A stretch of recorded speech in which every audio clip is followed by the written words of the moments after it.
your patient suddenly develops muscle weakness. Another begins having seizures. A third goes into a dangerous cardiac arrhythmia. What do all three patients have in common?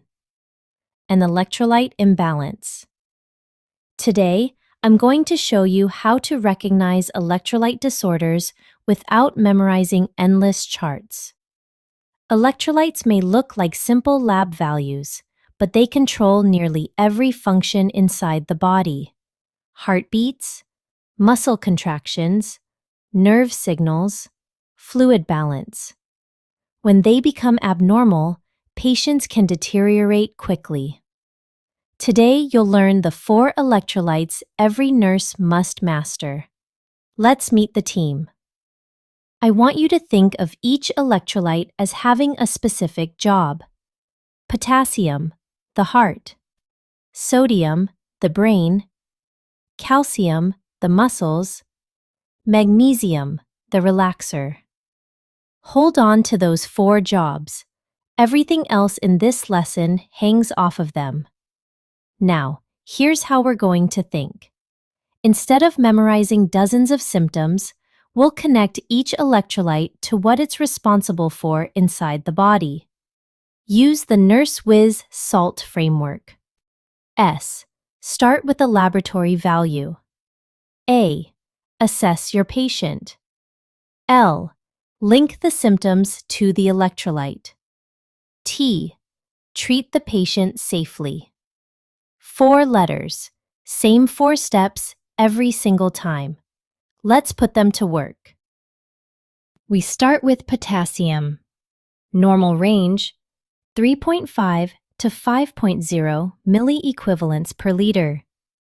Potassium is the heart's electrical battery. When potassium changes, the heartbeat changes. Low potassium, muscle weakness, fatigue, constipation, flat or inverted T waves, U waves. High potassium, muscle weakness, peaked T waves, cardiac arrhythmias, cardiac arrest. Notice that muscle weakness shows up on both sides. That's why the lab value alone never tells you the whole story. You need the rhythm and you need the patient. Nursing priorities. Continuous cardiac monitoring. Review medications. Notify provider for critical values. Recognize life-threatening ECG changes. Next, sodium. Normal range, 135 to 145 milliequivalents per liter. Sodium controls the brain. When sodium changes, mental status changes. Low sodium, confusion, headache, seizures, decreased level of consciousness. High sodium, extreme thirst, restlessness, irritability, confusion. So when your sodium is abnormal, your assessment lives above the neck. Nursing priorities. Neurological assessment. Seizure precautions when indicated. Monitor fluid balance. Now, calcium.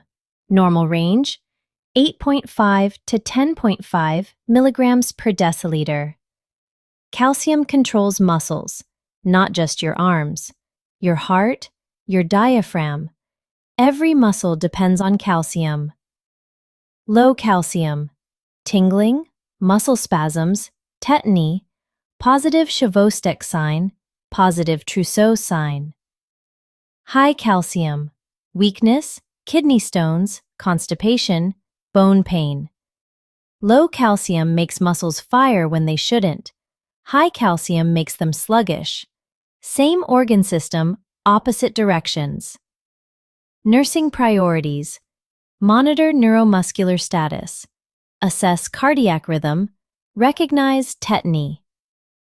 And finally, magnesium. Normal range, 1.7 to 2.2 milligrams per deciliter. Magnesium is the body's natural relaxer. It helps muscles relax, keeps nerves calm, supports normal heart rhythm.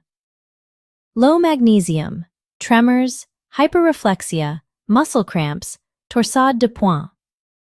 High magnesium, decreased reflexes, bradycardia, respiratory depression. Take too much relaxation away, and everything becomes twitchy and irritable. Give too much, and the body slows down, including the drive to breathe. Nursing priorities: assess reflexes, monitor respiratory status, cardiac monitoring. Let's take everything we just learned to the bedside. Your patient is 72 years old, receiving IV furosemide. She complains of weakness. Her heart rate is 54. Telemetry shows U waves.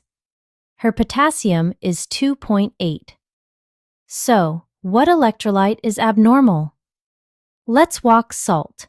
Start with the laboratory value. Potassium, 2.8. Normal is 3.5 to 5.0. This is a critical low. Assess your patient. She's weak. Her heart rate is 54. Her telemetry is showing U waves. She is symptomatic, and she's symptomatic in the exact way potassium tells us she should be. Link the symptoms to the electrolyte. Potassium controls the heart. Low potassium gives us muscle weakness, and it gives us U waves on the monitor. Her furosemide is a loop diuretic, and loop diuretics waste potassium. The medication explains the lab value. The lab value explains the patient. Treat the patient safely. Continuous cardiac monitoring. Notify the provider with the critical value and the ECG changes. Anticipate potassium replacement and know your safety rules. Potassium is never given IV push. Replace it at the ordered rate. Monitor the site, monitor the rhythm, and recheck the level. That is hypokalemia, and you didn't need a chart to find it. We don't memorize symptoms. We understand why they happen. Here's your NCLEX tip. If you remember what each electrolyte controls, you'll remember the symptoms without memorizing lists. Potassium, heart. Sodium, brain. Calcium, muscles. Magnesium, relaxation. When a question gives you confusion and a seizure, your mind should go to the brain, and the brain is sodium. When a question gives you a rhythm change, your mind should go to the heart, and the heart is potassium. Tingling and spasms, that's calcium. Tremors and torsade de pointe, that's magnesium. Let's bring it home. Your key takeaways. Potassium controls the heart. Sodium controls the brain. Calcium controls muscles. Magnesium helps muscles and nerves relax. Always assess the patient before reacting to the laboratory value. Treat the patient, not just the number. Electrolytes don't have to be confusing. Once you understand what each one controls, everything starts making sense. Don't forget to like and subscribe to the NurseWiz channel.